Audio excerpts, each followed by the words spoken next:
Action! Good morning, ladies and gentlemen.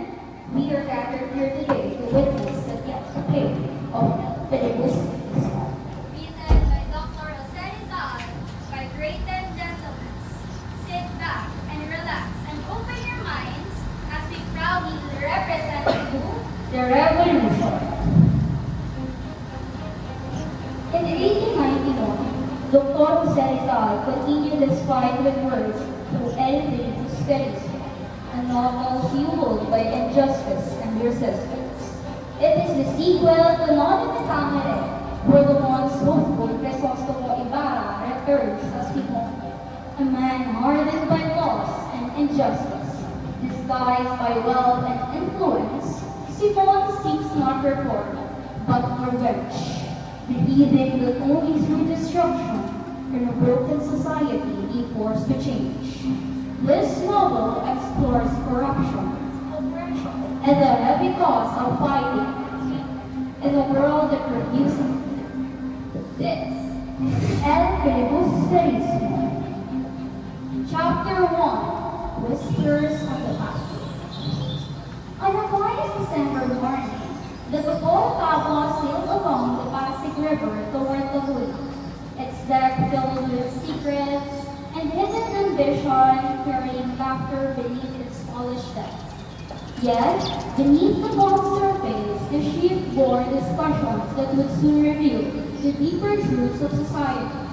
Among the passengers walked a man wrapped in mystery, known as Simon, both influential and feared, whose presence alone hinted that this journey was far more than it seemed.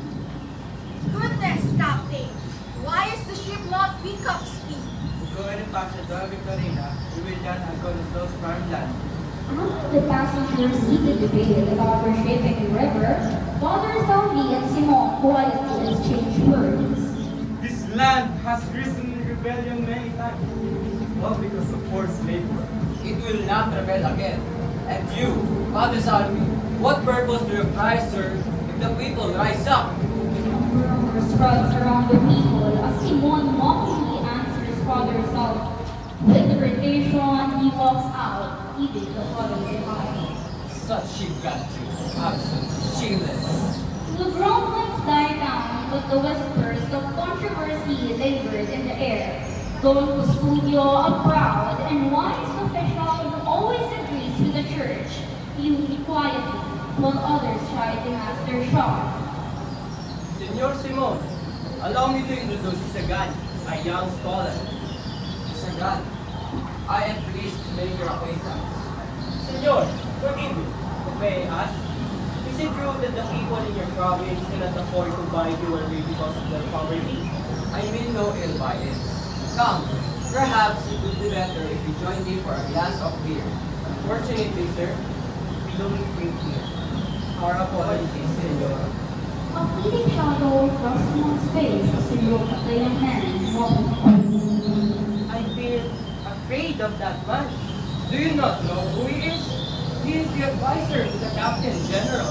Really? I have only heard it from those who please him to his face, yet curse him when his back is turned. Meanwhile, the Maboro Pablo enters the lake.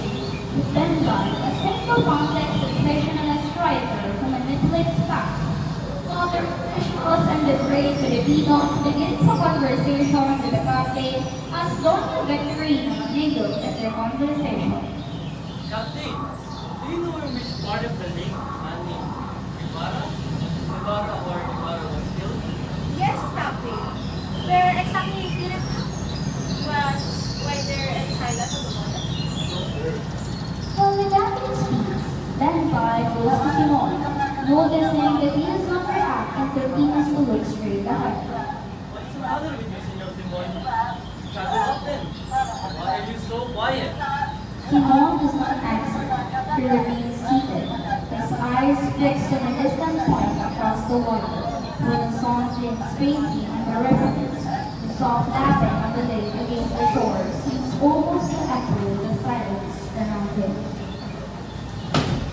Chapter 2, Seeds of Injustice. The story of Cabezang Panes. Habang old. His son Tales, once a poor farmer, became a cabeza de barangay through hard work and perseverance.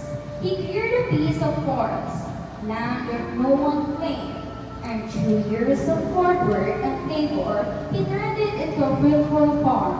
But prosperity did not bring peace. Tragedy struck his family. His wife fell ill and died. Soon after, his daughter Lucy also died. Their bodies were burned in the very soil Alice had tiled with his own hands. They rest here. My wife, my child. These soil holds their blood, their bones, their memories. How can anyone claim this land when my own family is buried in it? When the farm became successful, the friars claimed it belonged to the church. Taxes were imposed again and again and raised even higher. You are a burly attendant, Tales. Tales, if you want to stay here, then you must pay the rent.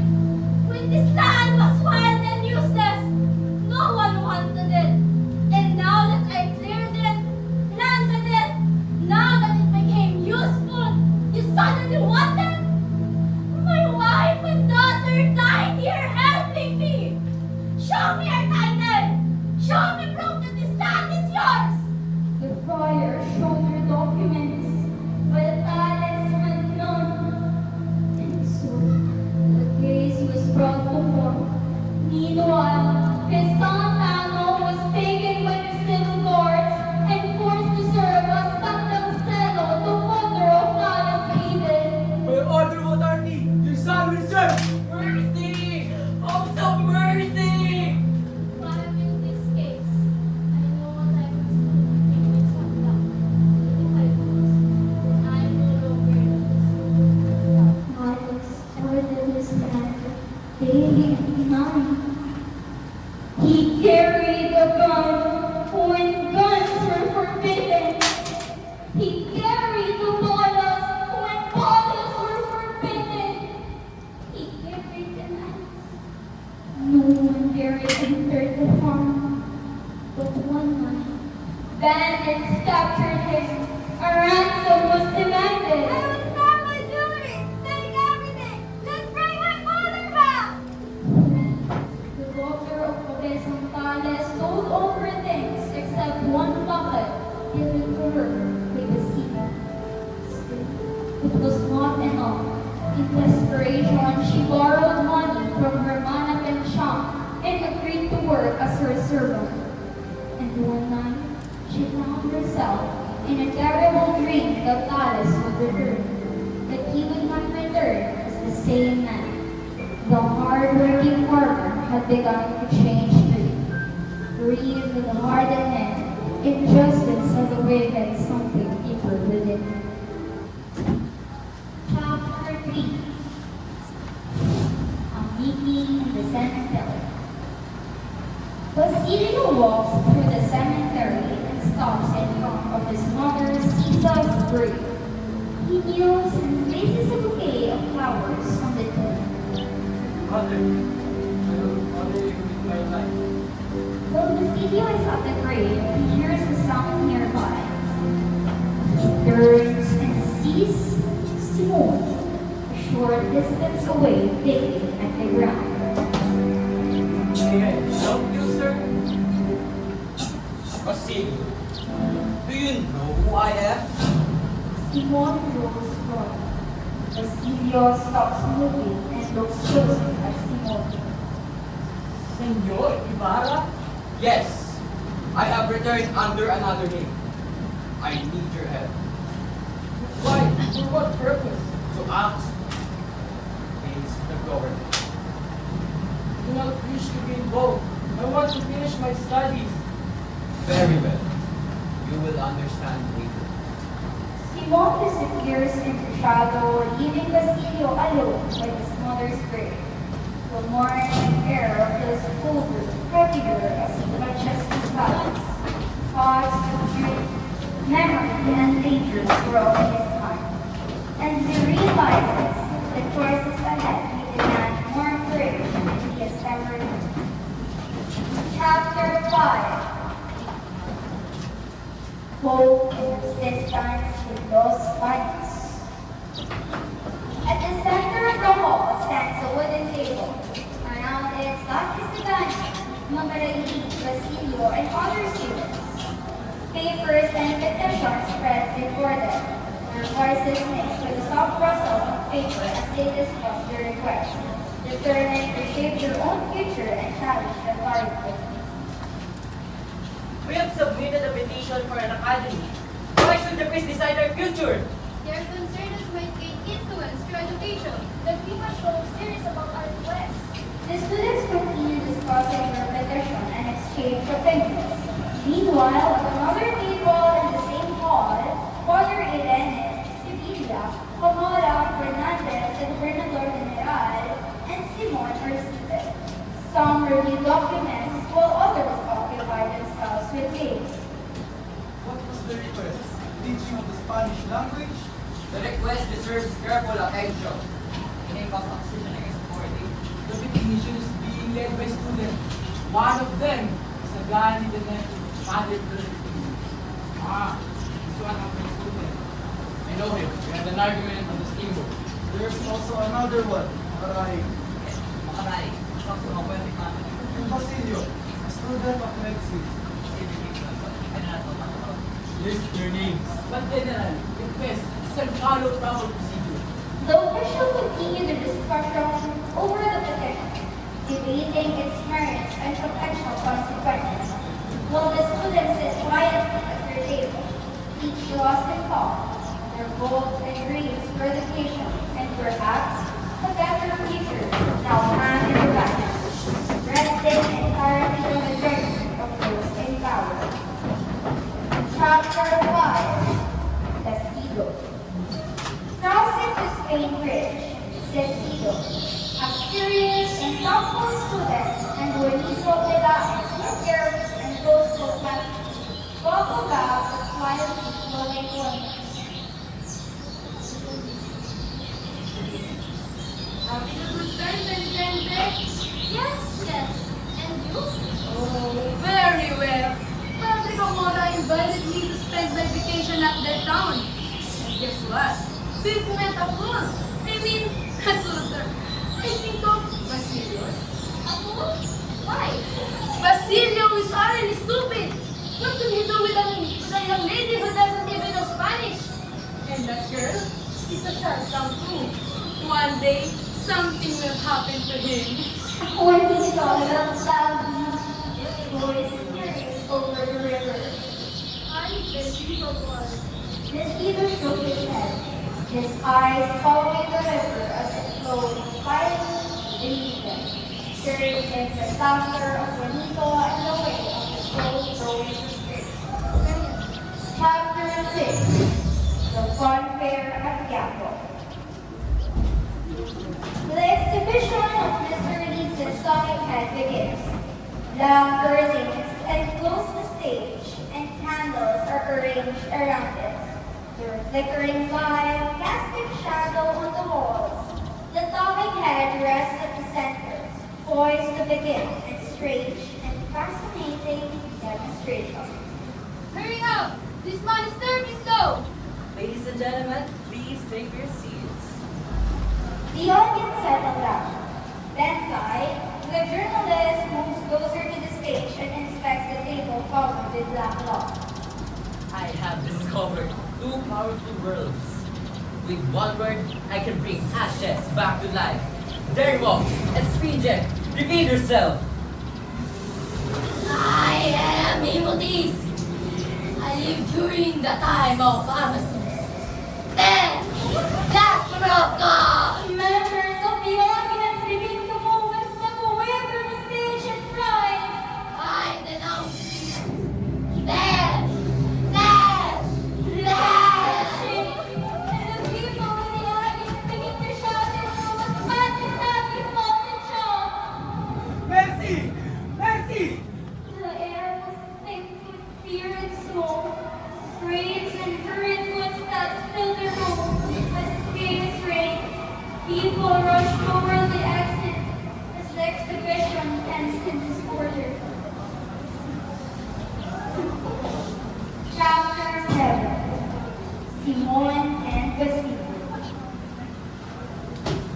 Basilio stays at the Tiago's house, here for the seriously ill patient, tending to the needs of the household under the captain's request. The room is lit, shadows stretching across the hall, and the faint smell of medicine fills the air. Simon enters quietly, his presence breaking the stillness of the room. How's the sick person? Single shock in the heart, in your head, just like the Philippines. The clock strikes half past. In 1 hour, the revolution will be at my signal. Tomorrow, nothing will remain but death. I am prepared and certain of victory. Basilio, I have come to offer you 2 things. Your death or your future. My death? My future? What am I to do? It is very simple. Break open the doors of Santa Clara and bring out someone from there. Anyone but me or Captain Chaco. You will not be in danger. Maria Clara! I mean to save her. That is why I returned. Too late! Far too late! And why? Maria Clara is dead! Impossible! That is impossible! Maria Clara is alive!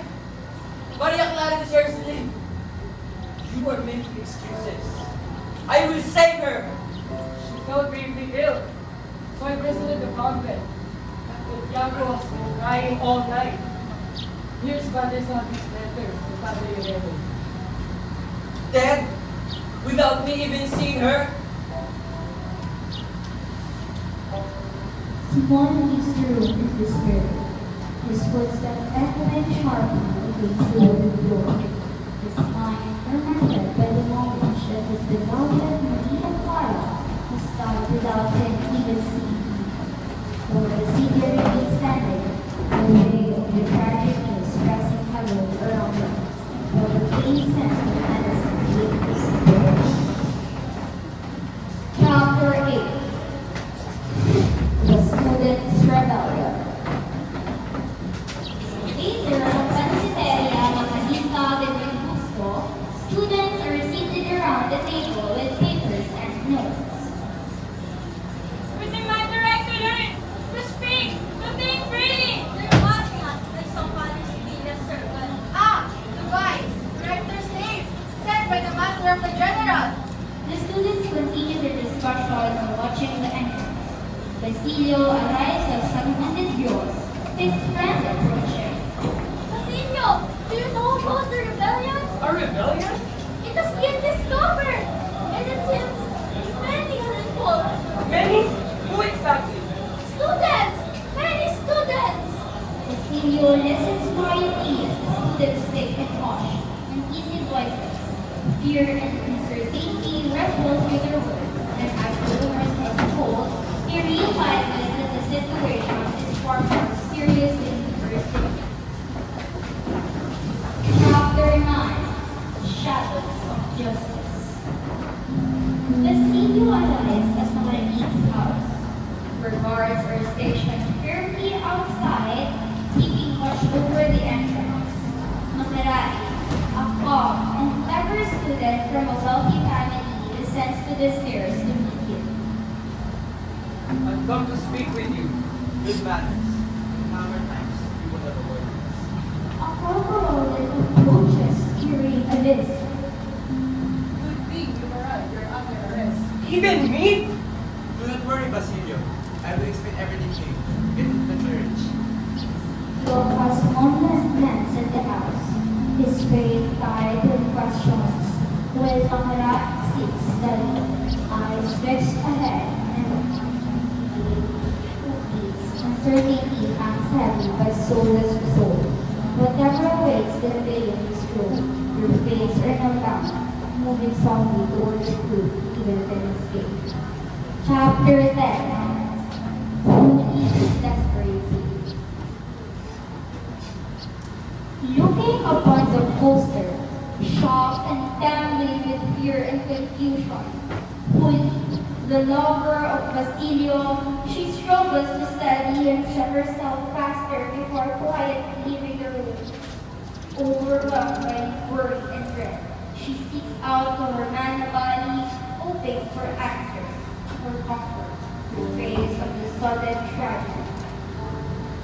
Father Gamora, the priest, he can help him. Are you sure you want to ask Father Gamora for help, Bully? If it's for the one I love, why not? Be careful, Bully. Father Gamora, I cannot trust him. His hands wanders when it comes to women. Moody decides to ask Daddy Gamora for help. After her man body is fully with despair, Moody quickly approaches Father Gamora for his love for her lover, Basilio. Please, my Basilio, you can save him. Only through me. Moody reacts quickly and leaps through the convent window. Elsewhere, Basilio hears the news. Uli! No! Silence fell over the convent. The echo of her desperate act lingered in the air, heavy and unyielding, as if the walls themselves murmured. What had once been filled with prayer and quiet hope was now consumed by grief and despair, casting a dark shadow over love, faith, and fragile dreams left in heart. Chapter 11. The Lamb of Revenge.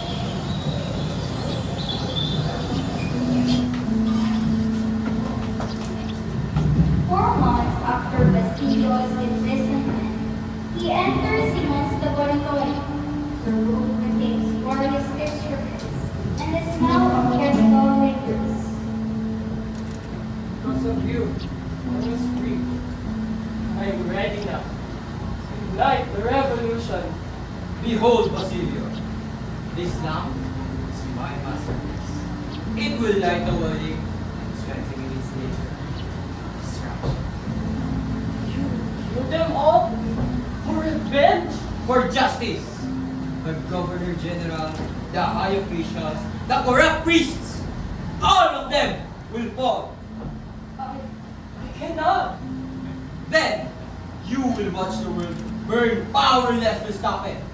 Simon was placed to work, extending it towards Basilio. After some dilemma, Basilio takes it, but with suspicion. Then it begins. Chapter 12. Echoes of a Joseph Heart. There was once a time when Isagani and Lolita believed that love alone would shape their future. In quiet conversations and stolen moments, they dreamed without fear. Isagani, he was a man of passion and ideals. He believed words could change the world and love could conquer hardship. Mautita, when I speak of tomorrow, I see you beside me. That is all I have ever wanted. Lolita listened to him with soft smile. She admired his heart, his sincerity, and the fire in his words. Your dreams are beautiful, Sigani. Made me believe, even for a while. But when he slowly turned into doubt, Lolita began to see the world as it was harsh, judgmental, and unforgiving to those without wealth or status. Isagani had no riches, no influence, and no clear path forward, only hope. They do not promise you comfort or luxury, but they promise you my love, my life, and my loyalty. Do not question your love. Question the life you might enjoy. Whispers and practicalities surrounded her. Voices reminded her of poverty, struggle, and shame. Then came Juanito Velasquez. He arrived with confidence, wealth, and certainty. With him, the future was secure and socially acceptable. With Juanito, I do not have to be afraid of tomorrow.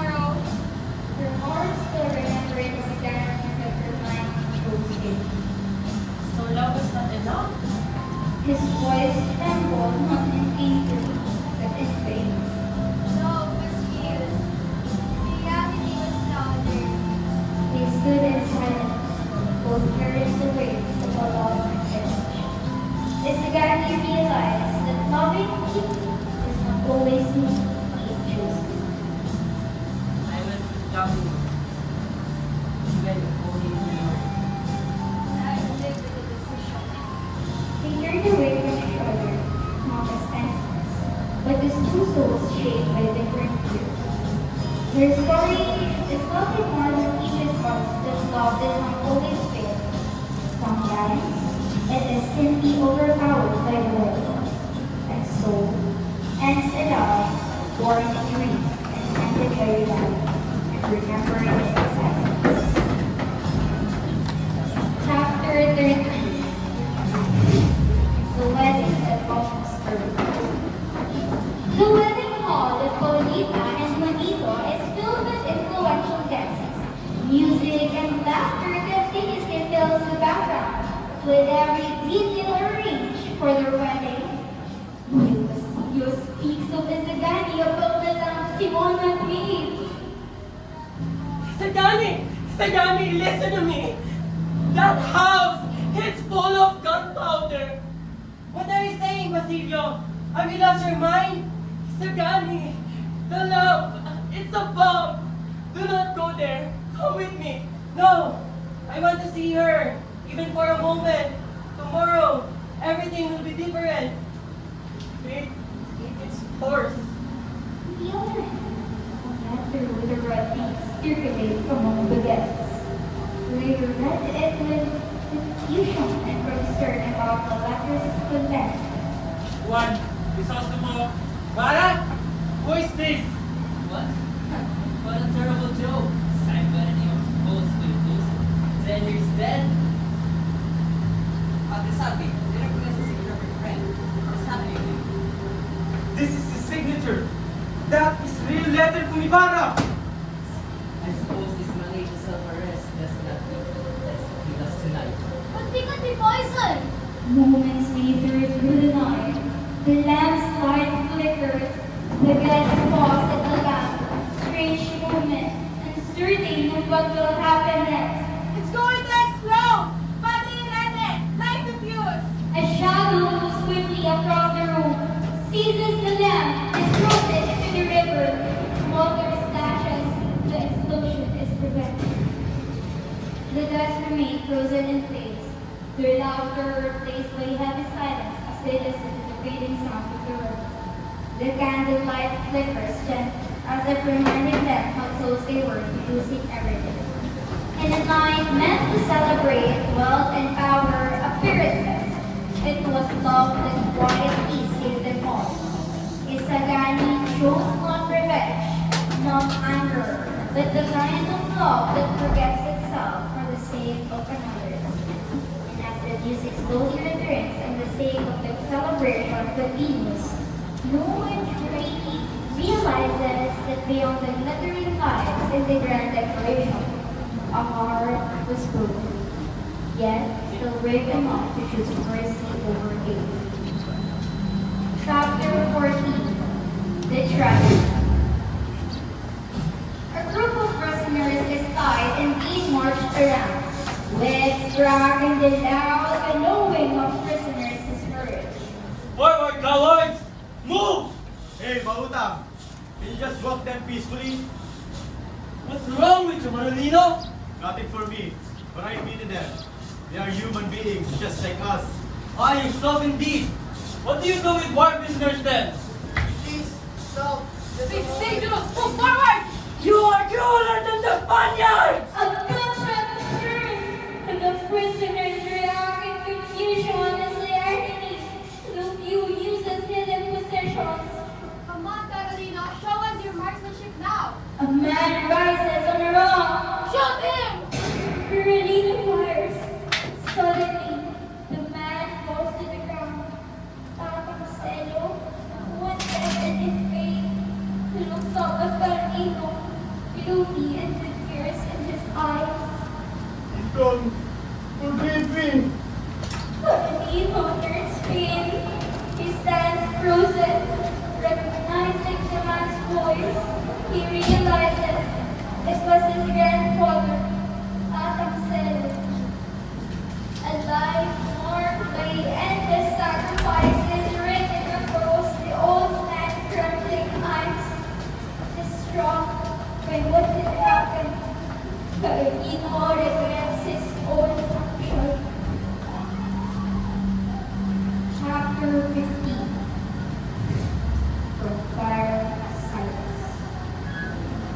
In the quiet of the night, Father Garin, a wise and compassionate priest whose heart is guided by faith and love, enters his house, and is startled to see Simon lying quickly on the floor. His face pale, his strength fading. The once powerful jewel is now a broken man, defeated not by enemies, but by his wounds. Simon, Father, okay, what's happened to you? You're trembling. it's nothing. Nothing that still can be healed. My God, what have you done? What have you taken? It's useless. There is no cure for what I have done. By aid, they will come from me, dead or alive. Dead, yes, but alive. Why? Why must it end this way? I lost Maria Clara. I lost my son. Somewhere along the way, I forgot. Simon forgot that love was giving you reason to began.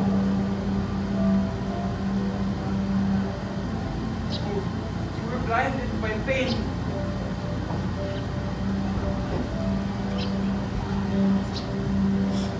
Tell the youth. Tell them not to follow my path. Do not let them inherit my hatred. If they are to love this country, Let it be your hearts, and still learn how to love. There is still mercy, even now.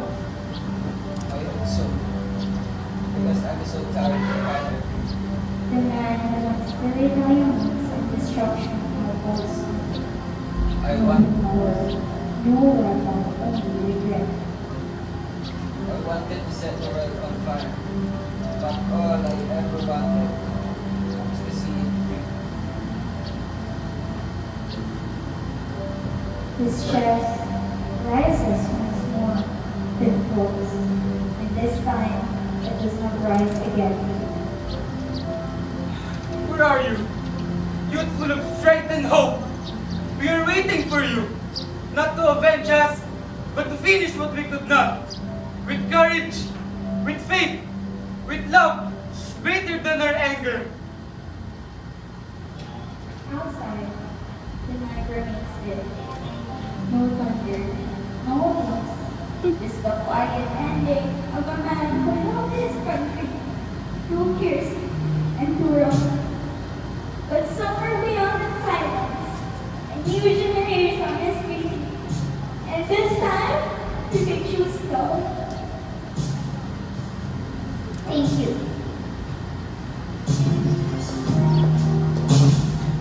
Ladies and gentlemen, I present to you the characters of El Filibusterismo. Isagani, a young and passionate student who believes strongly in reform and change. He is called Nita Gomez Lover. Isagani represents the youth who hope for a better future for their country. Father Ramon, a Spanish friar assigned to a parish in the Philippines. He is known for his temper and his strict, sometimes unfair treatment of others. Father Ramon represents the abusive and corrupt friars during that time. Father Salvi, a quiet and observant Franciscan friar who served as a parish priest. He appears calm and soft-spoken, represents the manipulative and self-serving clergy during this period. Father Florentino, a Filipino secular priest who lives a simple and peaceful life in his home. He is wise, reflective, and respected for his moral principles. He represents integrity and hope for the future of the country.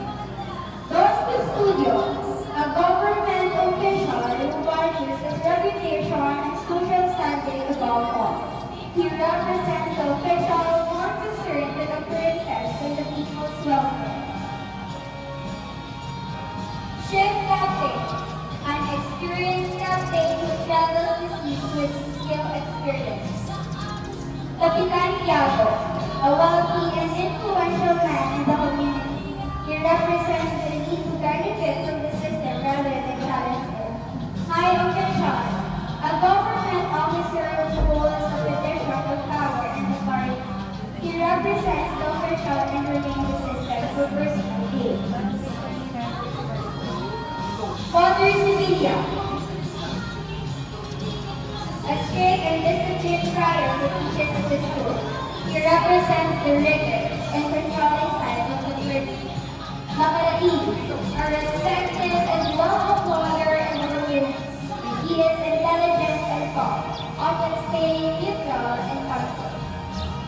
Simon, a wealthy jeweler who recently returned to his Philippines and was Crisostomo Ibarra, known for his charm and elegance, begins his true plans hidden, making him mysterious and unpredictable. Father Fernandez, a kind and gentle friar who cares deeply for his prisoners.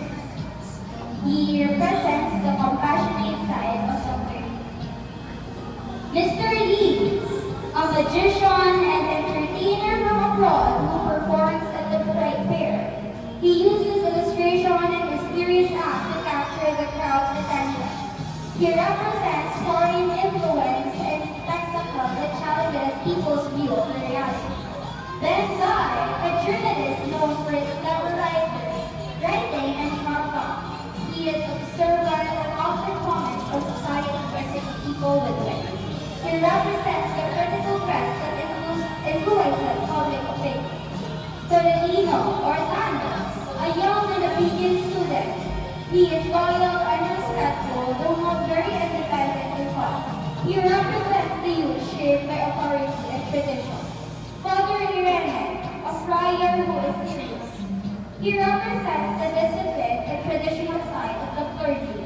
Basilio, a young student who is intelligent and sensitive to the struggles around him. He is thoughtful and quietly determined to make a difference. He represents the youth shaped by hardship but driven by hope. Telesforo of Isangales, Panuan de Dios. A former barangay head who fought to keep his stand but lost everything to injustice. The later became feared bandit leader known as Manaclawi. He represents the suffering of common people driven to rebellion by unfair system. Abacelo, an elderly man who has endured many hardships in life. He represents the common people who suffer under injustice but remain silent. Gobernador General, a high-ranking official. He represents the ruling government and its influence over the people. Hui, a young woman who is gentle, kind, and devoted to her family. She is brave despite the hardships she faces. She represents the innocent and selfless members of the oppressed community. Juanito Quezales, a wealthy young man who enjoys privilege and status in society. He is confident and sometimes careless with his actions. He represents the carefree elite who live without concern for the struggles of others. Imolis, an Asian talking head featured in Mr. Lisa's magic show. He tells a tragic story that captivates those who watch. He represents healing history and truth revealed through performance. Doña Victorina, a wealthy Filipino who tries to act like a Spanish lady and rejects her own heritage. She speaks loudly and often embarrasses others with her pretentious behavior. She represents the absurd effects of colonial mentality and obsession with status. Hermana Bala, a mother figure and advisor to Huli who helps her in difficult times. She is practical and supportive as Huli tries to deal with her family's struggle. She represents compassion and guidance within the community. Paulina Gomez, a beautiful young woman who is Isagani's girlfriend and niece of Doña Victorina. She values social status and dreams of a secure, comfortable life. Placido Felices, a hardworking man and diligent studies at university. He is respected by the earnestness and greatness of the school authorities. Students, a group of university students